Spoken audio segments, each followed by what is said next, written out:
TVN 한국교통방송입니다.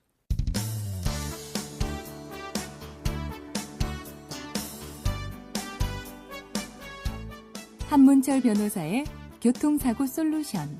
이 시간 진행의 한문철 변호사입니다. 여러분 안녕하십니까? 어린이 보호구역, 그곳의 제한속도 얼마죠?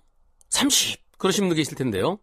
30이 많습니다. 하지만 40인 곳도 있고요.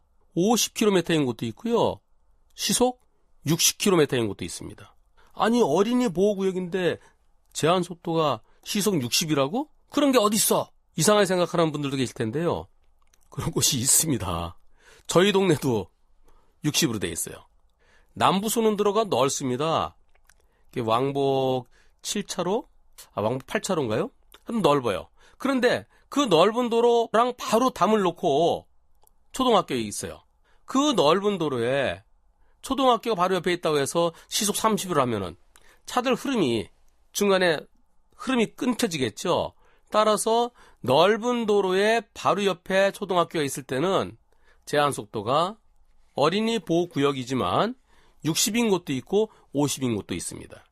그런데 그 앞에 도로가 쭉 시속 70이었었는데 갑자기 어린이 보호구역에서 50으로 바뀌는 곳도 있고요.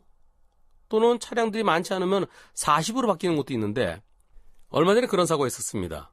어린이 보호구역이에요. 제한속도 시속 40km입니다. 그런데 밤 10시 반에 시속 62km로 가다가 술 취해서 갑자기 뛰어서 건너는 사람 충격했어요. 경찰에서는 시속 40km인데 이거 62km네요. 그러면은 20km를 초과했네요. 속도 위반 사고입니다. 11대 중과실입니다. 그래서 형사처벌을 받아야 된다는 거예요. 그 사고 낸 분이 내가 좀 더 조심하지 못한 건 잘못했지만은 그러나 어린이 보호구역은 어린이를 보호하기 위한 거잖아요. 밤 10시 반에 어린이들이 하나도 안 다니는 시간에 그 시간에 술 먹고 뛰어든 사람 부딪힌 거 이것도 내가 속도 위반으로 처벌받아야 되나요? 이런 좀 볼멘 소리를 하시더라고요. 현재 경찰에서는 어떻게 하고 있을까요? 어린이 보호구역의 제한속도 동그라미 해놓고 30 또는 40, 50, 60대 있죠? 바닥에도 써있죠?